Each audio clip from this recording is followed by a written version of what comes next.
Platform. Welcome, ladies. Thank you very much for being on the platform today. And in today's episode, we have Femi Claudius Cole. Thank you very much for joining the program. You're welcome. Femi Claudius Cole is the only woman that contested for the presidency during the 2018 general elections in Sierra Leone. So today, the whole thing is we want to know who was Femi Claudius Cole before contesting the elections in Sierra Leone, what inspired her to contest the election, and her experience during the elections, and what her general assessment is of women attaining that seat of presidency in Sierra Leone.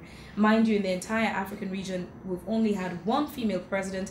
That's Her Excellency, former President of Liberia, Ellen Johnson Sirleaf. She was the first, and so far only. Where does this leave women's involvement in politics to that level of becoming a president?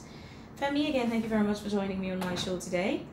Let's start to talk about Femi Claudius Cole. Who is Femi Claudius Cole? Or basically, who was Femi Claudius Cole before the elections? Who Femi was before and who Femi still is. Yes.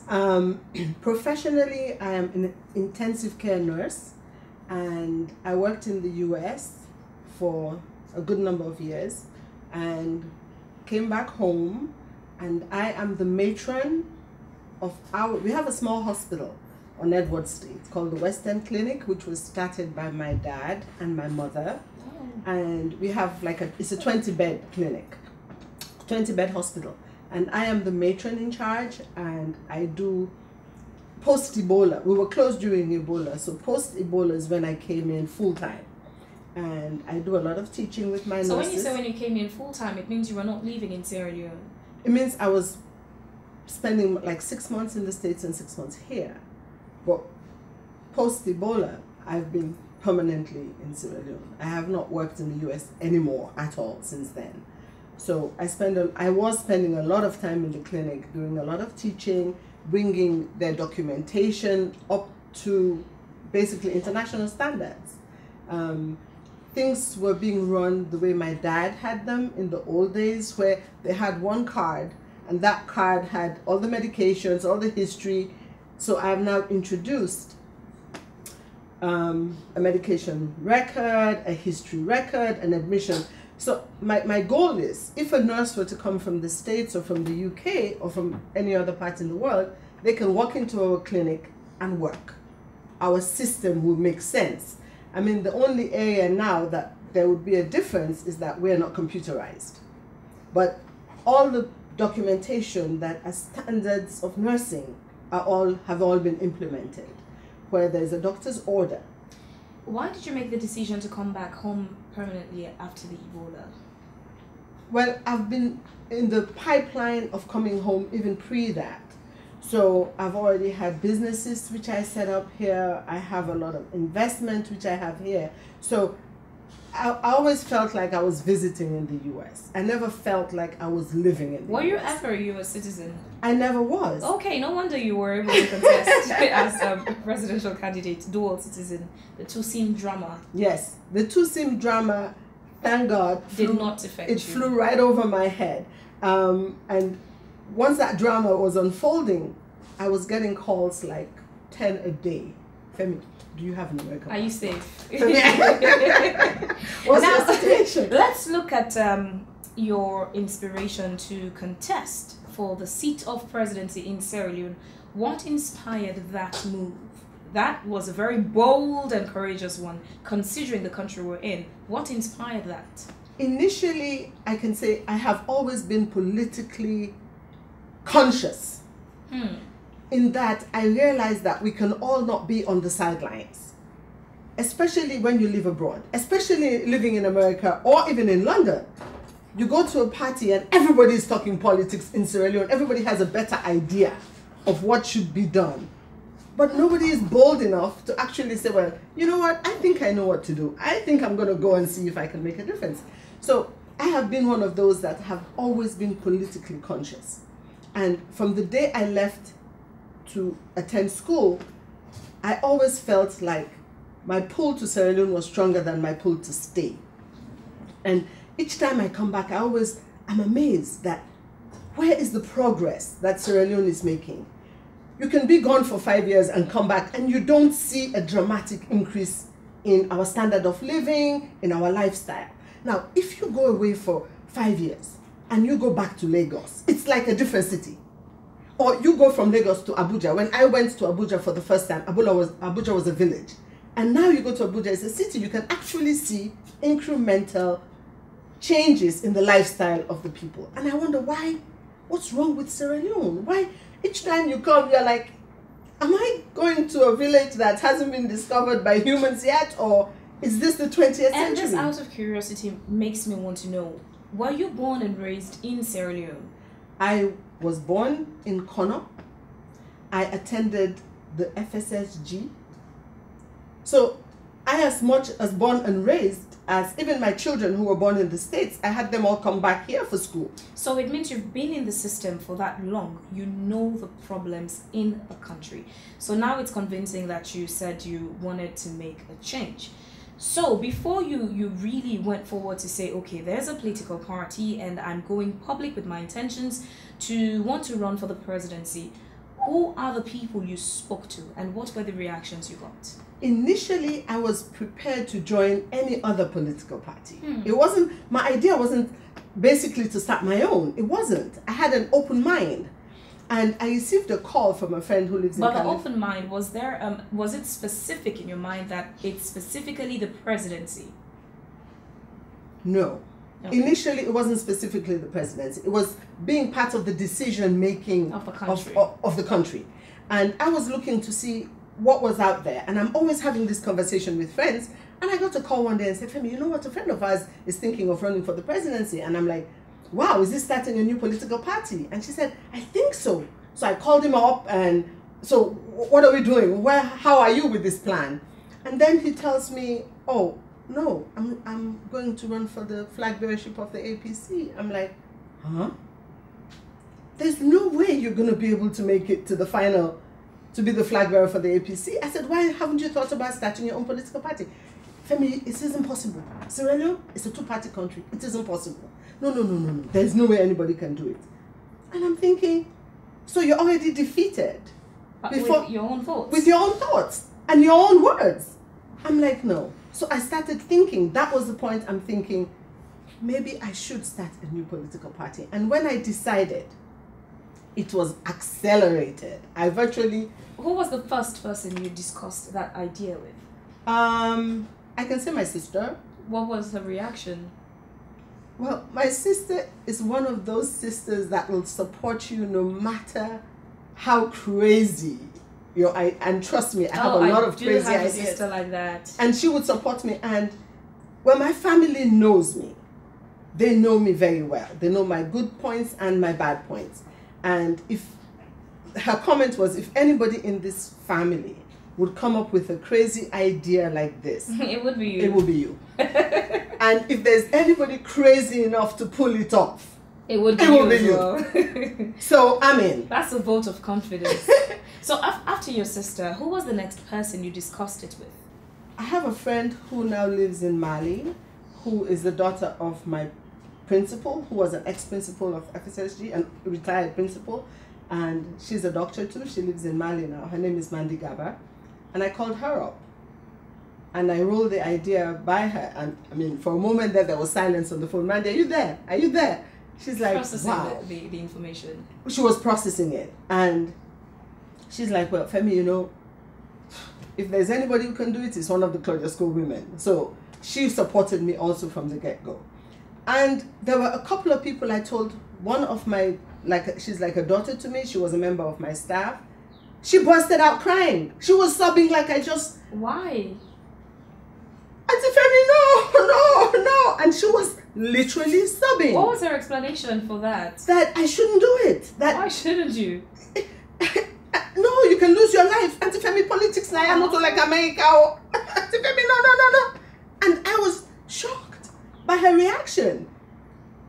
She was visibly upset and tried every which way to convince me that it was not the way to go. Now, I'm sure she's not the only person with that reaction or similar reaction. Who else had similar reaction that was so convincing to you, or probably that made you scared at some point or question your thoughts? I think hers was probably one of the most dramatic reactions that I wasn't expecting. I can imagine that. And I have that personality that once I make my mind up, my mind is pretty much made up. And my statement was, when somebody is engaged with the information that this is Femi's plan, she's going to do this, that, and the other. By that time, I already registered the movement. And I was working on registering the party. And my thing is, what you're about to say to me now, this, my brother-in-law too, my ex-brother-in-law, or current, came up with this, like, Femi, you know what, I would advise you to run for mayor or something like this. I said, if you're not going to support me, step aside. All I want now, are you going to say something positive? Are you going to say something of encouragement? I'm ready to listen. You're coming with negativity, step aside. You have nothing positive to say to me? Step aside. So there was a point where if you were coming with, you can't do it. I said, in this world today, they're turning a man into a woman. Yeah. They're turning women into men. Don't tell me it's impossible. So if you are on the track that we can try, I'm ready to listen. What's your idea? But if I was given 10,000 leons each time I was told I should run for mayor, just run for mayor, Femi. Oh, you would be rich. I would be a multi-millionaire. That's the number of people that said run for mayor instead. Yeah, you know, like I said, okay, you have a child, and the child comes to you and say, Mom, I want to be an astronaut, or I want to be a pilot, but I really want to be an astronaut. So you tell the child, look, you're a girl, have a seat. I would advise you to be a air hostess instead. I don't think you can make it to be an astronaut. Why don't you try being an air stewardess? They make good money. So you're telling her that she should not aim for the stars and land on the clouds. You're telling her just stay on the floor where you are. It's safe there. So I have no time for people telling other people what you cannot do, what isn't possible. Even as a nurse working in the States, I never like it's impossible. I said, tell me what actually is impossible without having tried. It isn't impossible. Diamonds start as sand, or pearls start as sand. So if you tell somebody a sand cannot be a pearl, you could say it's impossible, but no, it isn't. So I had no audience for the soothsayers. And some people told me to my face, a vote for you, Femi, is a wasted vote. It's a wasted vote. You're not going to win. So, Femi, don't feel bad. I'm not going to vote for you because it's a wasted vote. Were there points when you would go to yourself, maybe in your room or in your quiet time, and just sit back and reflect and think and allow those words to get to you and somehow begin to weigh them? You know, the possibilities of, well, they could be right somehow. Did you have those moments? I had similar moments when the finances were becoming overwhelming. It wasn't the fact that I questioned my ability. It was a point where the first part where I could say I really questioned, can I do this? Or can this be done? Was when I could not get my party registered. The period between registering it as a movement and actually being registered as a political party, where it seemed as if the system was working against you registering your party. Now, registering a political party is your constitutional right. Mm-hmm. So long as you meet the criteria, so long as you fill all the right forms and you pay the right money, it is your right. And so I was battling with getting registered since almost January. And it seemed like my office is on Pademba Road, number 4, right on the corner by CID, and there's PPRC up the road. So it's so close. It's very close. So but either me or my staff were there almost every day. And every day there seemed to be a fresh obstacle being put in your path as to why you couldn't register. So there were moments when I'm thinking, I'm never going to get this thing registered. And people will ask me, you mean you want to contest for this election, 2018? Or is it for 2023? I said, no, it's 2018. And in those moments, what were your interpretations of the challenges that you faced? It showed me that Sierra Leone does not function well. It doesn't. Sierra Leone is not well run. The systems in Sierra Leone are not well run. That was what was exposed to me. Because in any other civilized society, a process has a specific timeline. And if you read the Constitution, even the Political Parties Registration Act, it gives them a timeline.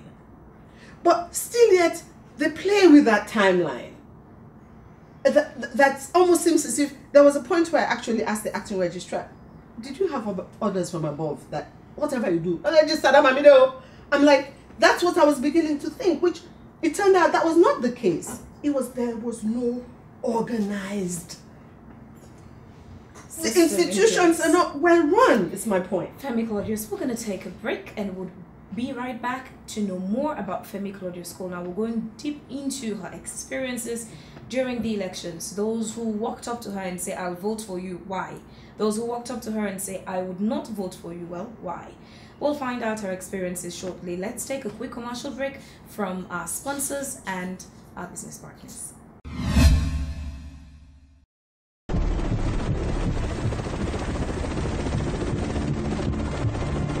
The target is visible. I abort his mission, but I want him alive. I copy that.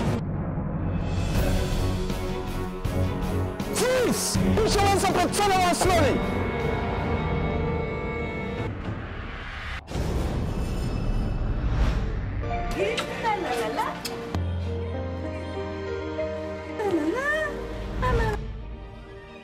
Boss, he's carrying a packet of Giggles diaper, not a bomb. Keep your baby happy with Giggles Classic, Giggles Premium Dry and Soft Diapers, and Giggles Wipe with different flavors. Giggles Diapers has stretchable sides, liquid indicator, and a special absorbent layer to keep your baby dry always. For your Giggles diaper for children and adults and other Giggles products, go to Hong Kong China Enterprises, 6 Back Street, Freetown, or telephone 088 437 888 076 585 757 077 174 926, because what happens in Giggles stays in Giggles.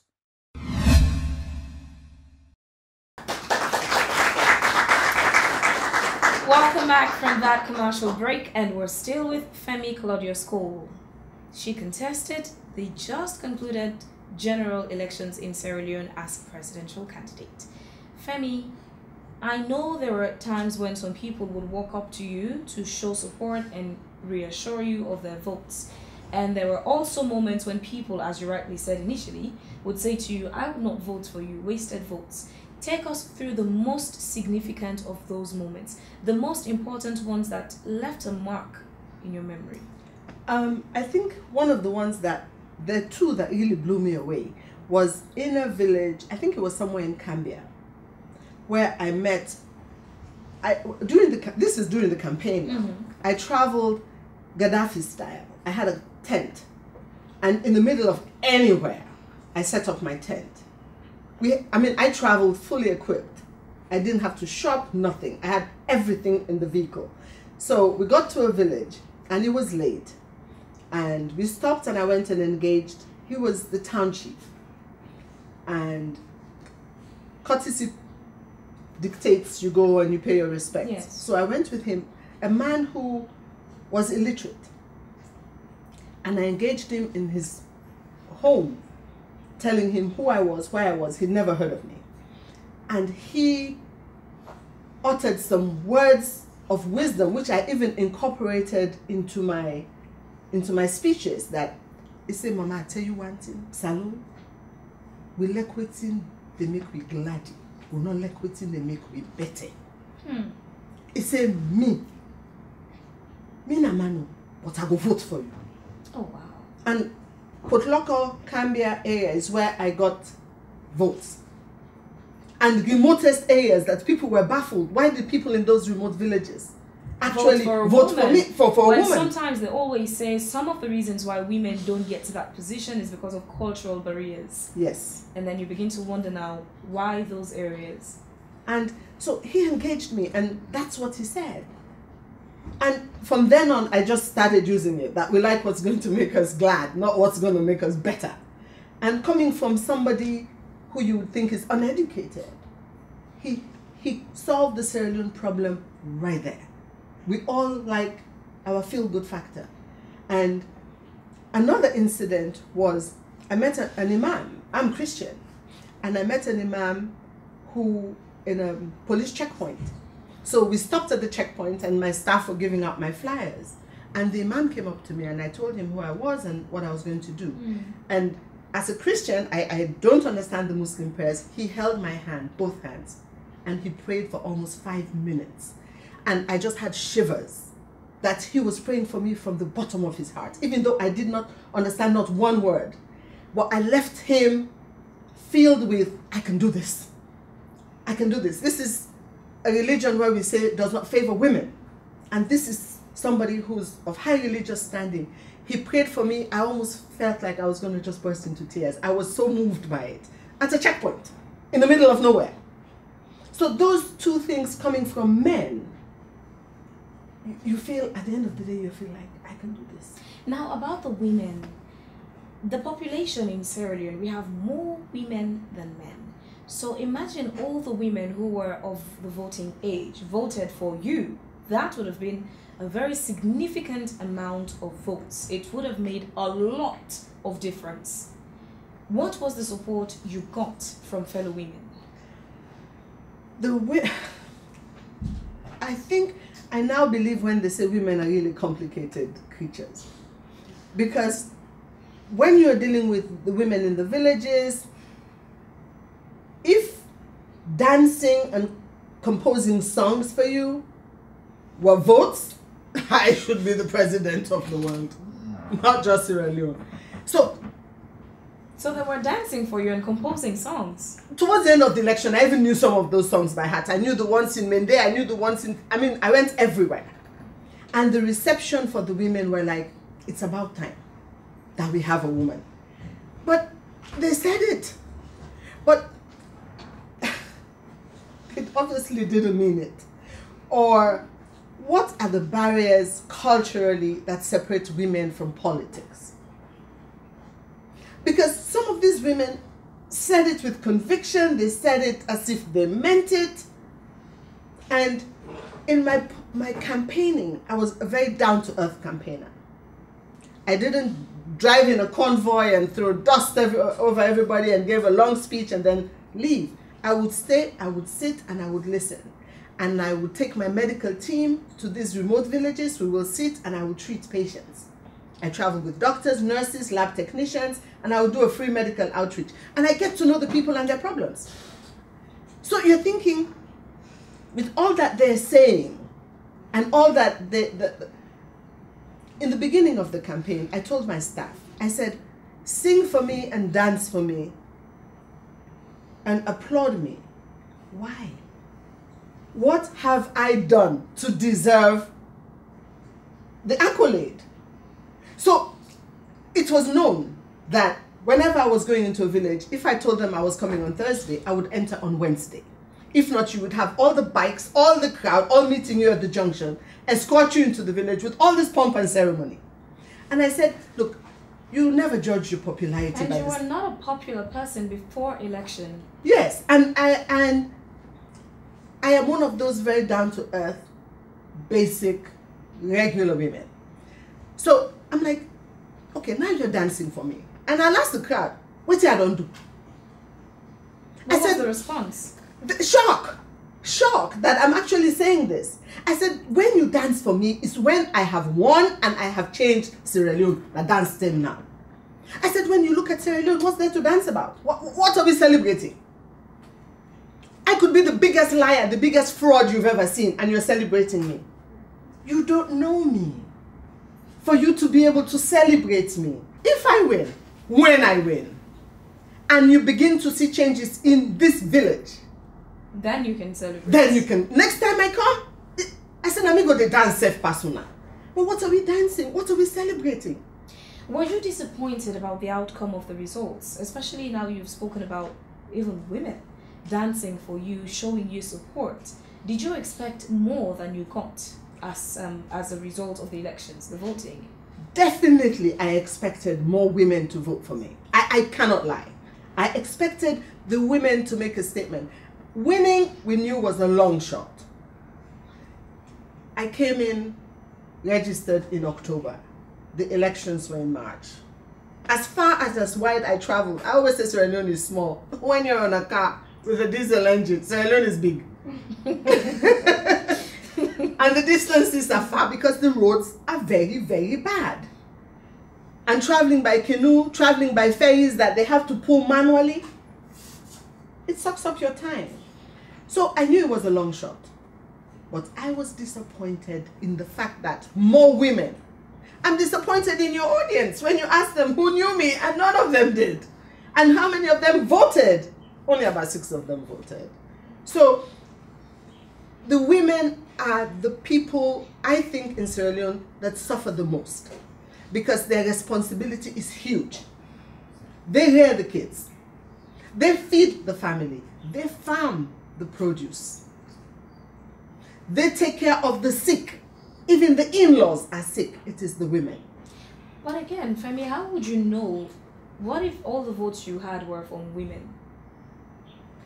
Well, you just said there were 52% of the population. So I shouldn't be counting my votes on my hands and my feet. I know I was a long shot in winning. But at least I should have seen, you know, when women are saying it's women's time, and they were referring to the 2 political parties as Alusan and Alassane. And Alusan and Alassane are who the public like. Now you've said that you knew that the presidency was a long shot.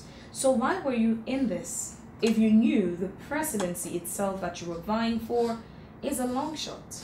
When you buy a ticket, you're playing Lotto or you're playing Mercury, which I don't know how they play it. But there's a percentage that you may just win. If not, nobody would buy a ticket. So being a long shot doesn't mean no shot. It means the probability was such that it was a long shot. But if all the women in Sierra Leone had said, me any Sawasi woman I vote for. As much as it would have been a long shot, we would have made history. We would have won. And the course of Sierra Leone, I tell you, would be different. So now, why do you think you did not win the election? I think my handicaps were, one, I was a newbie. I haven't been in politics in Sierra Leone. I wasn't one of the faces. The familiar faces. The familiar faces. That's one. I came in very, very close to the election. Time was a big enemy. And when you are standing against the 2 political parties, Alusan and Alassane, their money machine is phenomenal. Their money machine. With containers landing from China, bringing t-shirts. When I am paying 30, 35, 40,000 for a t-shirt, they're handing them out like candy. So that money machine, which I did not have, is another handicap. But I don't think it's a handicap that can make you lose or win. Because if money was an issue, APC would have won. If free t-shirts and free food and free liquor and free Ultram and all that nonsense, they would have won. So that's not the only handicap. That was one of the handicaps, was finance. And not just finance to go and bribe people. I mean, there were parties that were giving everybody 5,000 leones and they didn't win. So financially, being that strong where you can put mechanisms in place where you can reach everywhere in a short space of time, it is difficult. If you have financial challenges and then you have no time, it's difficult. So, one, it was time. Two, it was familiarity. People didn't know me. Three, do people in Sierra Leone vote on tribal lines? Do they vote on the issues? And that's a question I'd really like you to answer. I think for now, the Sierra Leonean public votes, I can almost say, by genetics. My mother was an APC, and by Jove, no matter what APC does, I will vote APC. My father was SLPP. That's it. They vote, let us call it genetics. They vote on regional lines. I am from the south, and I will be Mende. I will vote SLPP. If SLPP puts person who are not Sabi, I don't know nothing about that candidate for as long as it's the SLPP candidate. I mean, that is the way Sierra Leonean voters vote. In the majority, there is a minority of people who are thinking differently and who said it. I may not know a lot about this party, but this time around, I am voting differently. I am simply voting differently because I have voted this way and I have not seen a change. So until Sierra Leoneans get to that point, people ask me, will I run again? Do you see the narrative changing, the way people vote, the voting pattern? Do you see that changing anytime soon? If it is going to change, it has to be a politician with that will. But it may not happen in my lifetime. I hope it does. Because we now have, in Unity Party, we have 5 years in which to engage. And it's nice now that it's not election time. You're not campaigning. You're having the conversation with people. They're getting to know you. They're getting to know you. And the key question I ask is, how is your life? This morning, I bought one pawpaw, 2 pawpaws from they're selling pawpaw everywhere now. So I bought a pawpaw. And the pawpaw lady who was selling was sitting there in my restaurant. I opened the restaurant. And I'm asking her, almost at the gain from this pawpaw. She says if she sells all of it, it's 20,000 leones for that day. And at the time I said, this load is too heavy for your neck. And when I do free medical outreaches, I see a lot of women with spine issues, backache and neck problems, which is directly related to carrying heavy loads on their heads. So I said, this pawpaw is too heavy. She had, a serious amount. I said, what's the gain? 20,000 leones. I said, how many days do they sell? She says she might not get something to sell every day. So it might be on average 5 days, maybe even 4 days. So for the week, if she sells for 6 days, let us be optimistic, she sells 120,000 leones for the week. I said, almost speaking, then you get. She has 6. So you have to start having that conversation. So who do you hold responsible that your life is like this? Who is responsible? Is it God? Because one thing we do in Sierra Leone a lot is pray. Is it God? Is it the politicians? Is it government? Who? Is it your parents who brought you into the world when they knew they didn't have money? Who do you hold responsible for your life as it is as a Sierra Leonean? Until we answer that question. Because when you know who, then you know how to change it. But if you think, say, now what did God say? If that was what God meant, would we have timber? Would we have fish? Would we have the best agricultural lands in the world? Would we have the best minerals in the world? God not be mean for Pope.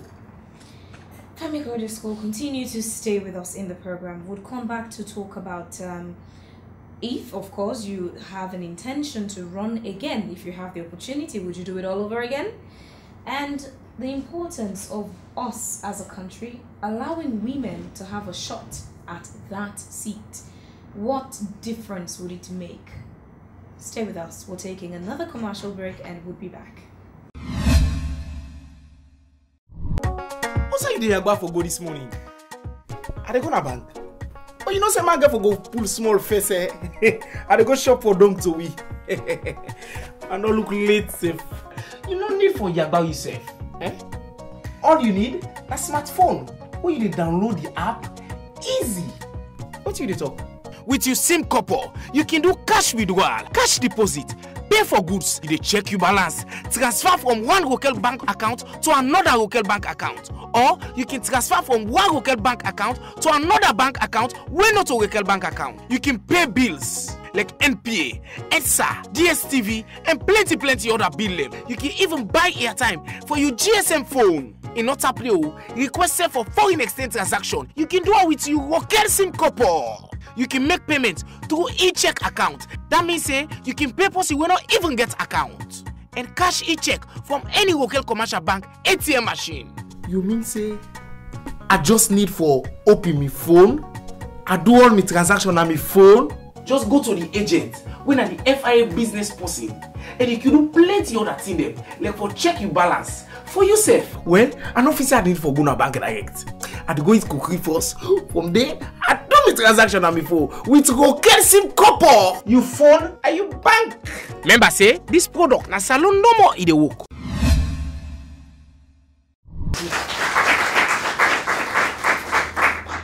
And yes, welcome back from that commercial break. Now, Femi, I'm quite interested to know, if you are given the opportunity again, would you do it all over again? Yes. Yeah. Yes, but would you do it differently? I would do a whole bunch of things totally differently. Totally differently. And I would have asked you what things, but then that might be me giving your competitors an edge over you, knowing your strategies. So yes. I would not go into that. So keep your strategies, but we know now that you'll do things differently. Yes. But let's talk about Sierra Leone. Why is it most important for women to be given a shot at that seat, the presidency? You know, it's interesting. Just a week ago, we had a visit from Professor Lumumba, and I was privileged to be at that lecture. And he said to that effect, and everybody has been saying about engaging the women. And he spoke about the vision for Sierra Leone. And I was captivated, totally. I'm actually a Lumumba junkie, as my sister prefers to call me. And one thing he said, where he took us 30 years from today, but one thing he did say with regards to women tend to be more honest than men. Less corrupt was his word. Women tend to be less corrupt than men. So, in engaging women in a country such as ours, that corruption is now ingrained into our fiber. It is part of, it has slowly being incorporated into our DNA. Where as youngers and as olders, we're all involved in some corrupt practice that we take for granted. I think engaging more women will be a step in the right direction. Is Sierra Leone ready to have a woman? Is Sierra Leone ready for that vision that Lumumba, until the people of Sierra Leone are ready to see a different Sierra Leone? I mean, it's not an if, it has to be a when. We're all going to wake up and think, now there must be a better lifestyle. There must be a better way. There must be better organization. I mean, I doff my hat off to the current government. In most areas, they seem to be heading in the right direction. But there are some areas where it's awfully like the same direction. I'm sorry. But if even they had a promise of incorporating more women, they did not. I keep saying to people that when it comes to the political landscape in Sierra Leone, our problem is not the country. Our problem is not APC. Our problem is not SLPP. Our problem is APC and SLPP put together. Mm-hmm.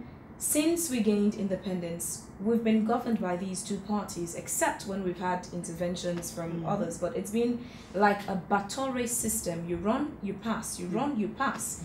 50-something years down the line, we're still where we are. Not much difference. And then APC is blaming SLPP, SLPP is blaming APC. As a citizen, I'm blaming both. But again, when it comes down to the voting pattern, as you've mentioned, it's either APC or SLPP. It's either the sun or the palm tree for various sensible or sometimes not non-sensible reasons. If those two parties, any of them, are to extend a hand to you to say, come and be the flag bearer, would you accept it? Well, you see, it's, for example, I digressed a little. A man comes to you, he looks handsome, he looks wealthy, he's driving a nice Mercedes, and he says, will you marry me? Do you? Oh, well, it depends on the guy. No, but this is what you've seen. You've seen he's handsome, he's tall, and he's driving a nice Mercedes. Would you just take him to your mother and say, Mama, I demand this way, I demand Definitely, you need to know better than what you need to know better than what you see. So, would I just accept a hand in marriage and say, oh, mommy, who pays the piper calls the tune? Am I going to be allowed to pay the piper and be the one to call the tune? Or are you going to be manipulated like a puppet? I will be nobody's puppet. So an offer like that, I would have to humbly refuse. And during this election campaign, trust me, I had some very funny offers. If money was my thing, I would have accepted and be done. So I will not accept such an offer. I cannot, in good conscience. Having the only female-led political party, I have appointed myself as the ambassador for the women. And whatever it is I do politically, even socially, I have to act as if I am representing the women of Sierra Leone. And now, representing the women of Sierra Leone, what role can the women of Sierra Leone play in, well, ensuring or contributing towards us sending a woman to that seat of presidency, as was done in Liberia? The women of Sierra Leone have to become interested in the politics. Don't be interested in that 20,000 in the Ashwebi. They seem to be. They dance. They cook. Yes. They're there. Yes. Charging during elections. And then they grumble at the end of it. But it has the women in Sierra Leone have to become savvy. Let me be plain. Let me even be a little bit obtuse. There are women who have 3 boyfriends. One is good for something. One is good for something else. And then there's the one that's good for marriage. So there are 16 political parties. You can play with all of us. One, very good for marriage. And the women of Sierra Leone have to be able to decipher which political party are they married. You can hang in your closet the green from the SLPP, the pink from ADP, the blue from Unity, the red from... But when it is time to choose who you are voting for the president, don't look at your closet and all those clothes. You look at the one that has the future for you, your family, your grandchildren, to see Sierra Leone of that vision of what Sierra Leone has the potential to still be. And I think that Sierra Leone is on the clock. Our time and our window of opportunity to change Sierra Leone is getting smaller and smaller. Do you know why I say that? No. Because we are now engaging China to levels where other countries are ringing the alarm bells about giving China themselves, their whole self. Where China is running this, China is running that. And we are having this thing that China loves us Sierra Leoneans or black people. China is watching out for China. And you cannot fault China for doing that. Until we in Sierra Leone realize that, look, instead of all of us gravitating towards China, where all our minerals are going, how about we encouraging the China? We want to do business with you. We're not saying no. But let us now have you come here and turn that iron ore into iron rod. Come and train our people. But that's not... China needs a source of natural resource, which they no longer have. So instead of us just submerging ourselves to whatever China says we go with. Why don't we start calling the shots and say, look, what we need, do we need a road from Godrich to Lumley? Or do we need a road from Connaught or somewhere like that to Moritown, where you can cut the traffic? What do we need? Do we need them to tear up a perfectly functional road and put a toll gate that even your receipt is in Chinese? Or do we want them to build some of the roads from the farms to the main artery, where the rice is carried per bag, per head, manually carried on the head, and it is cheaper and easier for them to take the rice to Guinea than to bring the rice to Freetown? So what roads are our priority? What bridges are our priority? So if we start to know what we want, and I said the window of opportunity for us is shrinking, because there will be a time when we will wake up, and when China says jump, we in Sierra Leone say how high. We would have lost our economic independence. Wow, that's quite a good submission, Femi Claudius Cole. Now, I don't have to be selfish. I'm going to allow the ladies here to ask you their questions and make their statements. Yes, ladies, the floor is yours. What are your plans towards women empowerment, especially looking at the image of young girls out there? What are my plans? For women's empowerment. Well, actually, a couple of associations or groups have approached me about mentoring, which I have actually attended some of their meetings, and I am very happy to be engaged with mentoring. But Unity Party, as one of our strategies, is to really engage young women. To just be, I mean, most of you, as you say, you didn't register. For you to begin to realize what is the importance in registering. How important is my voice? When you look at your future, what is the importance of your voice? So Unity Party has that strategy where we're planning on really engaging young women as well as young men to become politically conscious. Yes, let's have more questions. Mrs. Femi, I want to ask, who was your role model during school days and who were you admiring? Well, I have a role model right now, I cannot lie. It is Michelle Obama and Barack Obama. The Obamas. The Obamas.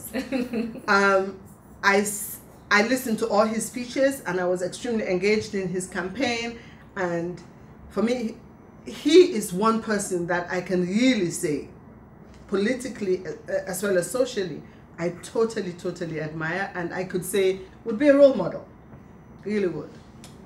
Yes, ladies, more questions? It's a political party. More, 700, let me say 70. Also, on the color of the average post-salon, 705. No, for me, my political, my goal politically is to see a change in the lifestyle of the Sierra Leonean. The standard of living of Sierra Leone is, I'm not one that's keyed up into color and stuff like that. No, I'm not. But I have a feeling I'm not answering the right question. Yes, dear. Mom Femi, how do you see yourself in politics, especially come 2023? Would you love to participate again? If yes, what ideological changes would you love to create among Sierra Leoneans? Yes, I will run again. Yes, I see myself as the president of Sierra Leone, to answer your question. And I want to see a Sierra Leone where the institutions function well, where you want to accomplish something. I mean, first of all, something that is very simple that affects you all. Where if you don't have 30,000 or 40,000, can you get your Becker results?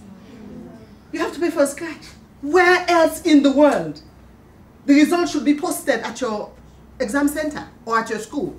I want to see a Sierra Leone that functions well, that is well run, whereby you don't have to know somebody who knows somebody, not to buy sababu.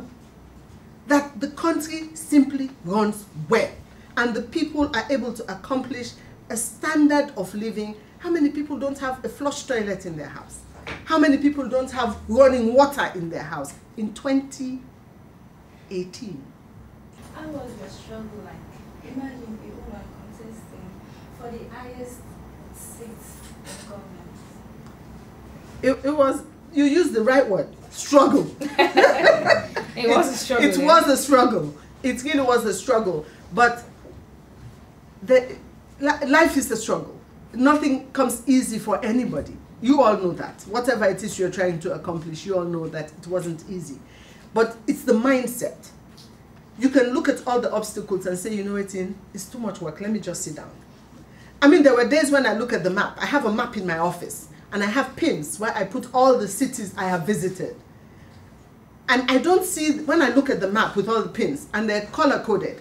One is for a city that, a village or a town that I visited. One is for a town that I visited, and I did a medical outreach there. But when I look at the map, I don't see the pins. Do you know what I see? The places that I haven't seen. So, and I look at it and I'm like, are we going to go around this country before March 4th? And those were my struggles, in that I wasn't able to accomplish what I would love to have accomplished in the time. It wasn't easy. There's money struggles, there's vehicle struggles. I mean, I slept on the junction on many roads when my car would break down and we got lost. And there was a time on my way to Pujan, I ended up almost in Liberia. We had no fuel, there were no fuel stations, there were many struggles. But I overcame. I didn't win, but I felt like I overcame. Let me ask you this, ma'am. Who inspired you to go into politics?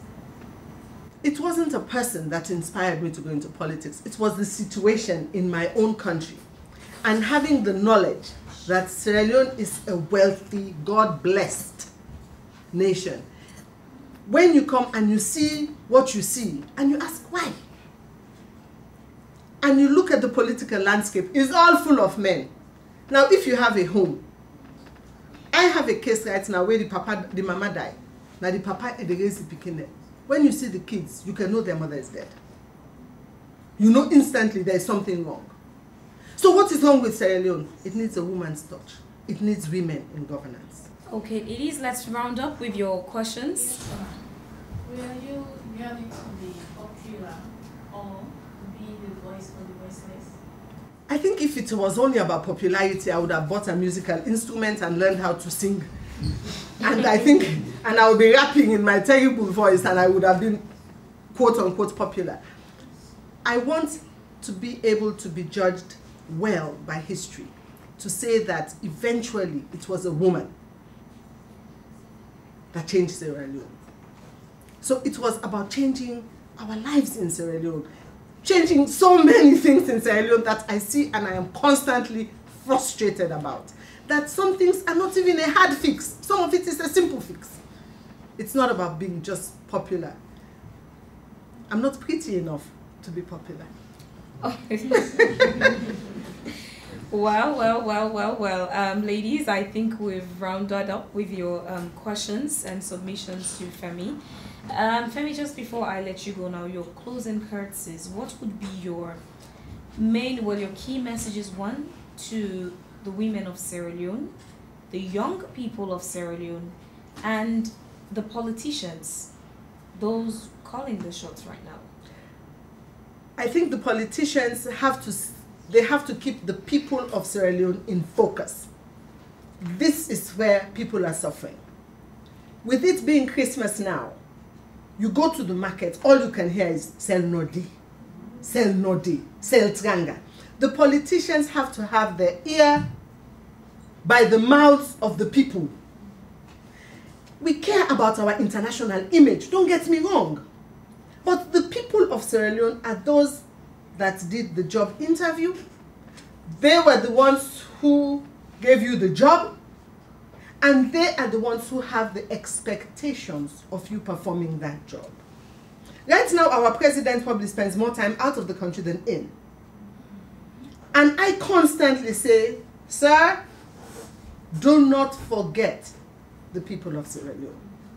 As you travel, as you wheel and deal, put the people of Sierra Leone first. There are promises that have been made. The free education, the people are praying and hoping it will materialize into the quality and into the free. I just came back from Kabbalah. They haven't started feeding it. And it was launched. So we have to make sure that whatever it is you're promising, remember the people of Sierra Leone. And to the young people of Sierra Leone, I say they have to get involved. If the young people are also praying and fasting only, they will be like our generation. But this is their Sierra Leone. They have to be able to be asking and talking about the hard questions and not just be satisfied to settle. Those who were promised free applications to Phebe College, has anybody been given a refund? And people have to be accountable. You cannot just say things and not deliver on them. And the young people have to start coming together. When they have their meetings, it's not just about supporting when this person is married, oil, let's go for Ramu. It's how you start to converse and say, why are we here? Why are we this? Why? Why should Phebe College be like up there for us to be unattainable? Why do we have to go to camp before we can even dream of passing WAEC? Why? The young people have to become engaged, because what is going to be left for them in our will, because right now we are writing our will be a Sierra Leone up to here in debt. So they have to start becoming aware. And when people come to them with different projects and different this, where they want to 9 times out of 10 use them, they have to start asking the hard questions. But most times, they only care about that per diem. How much money that they can give you. They're shame. And everybody turns their back and they don't care. It's like those 3 boyfriends. Take the money and then ask the question. You had eat your money, but you hadn't married you. So ask the hard questions. The young people have to start becoming engaged. Especially their age group. Because this Sierra Leone that they're going to get, if things do not change and change fairly quickly, it's going to be a very sad state, where we're not going to move from the bottom of everything, where we are right now. Thank you very much, Femi Claudius Cole, for talking to me and for talking to all of us. Thank you for sharing your experiences. And yes, she has confirmed, if given the chance, she's going again next election for the presidency. I wish you the best of luck in your endeavors. And yes, you've said you've learned some things now you would do differently. Good luck and wish you all the best. Thank you. Thank you all for being a part of the program, and thanks to our viewers and our listeners. That's all in the Phebe Swill platform this week.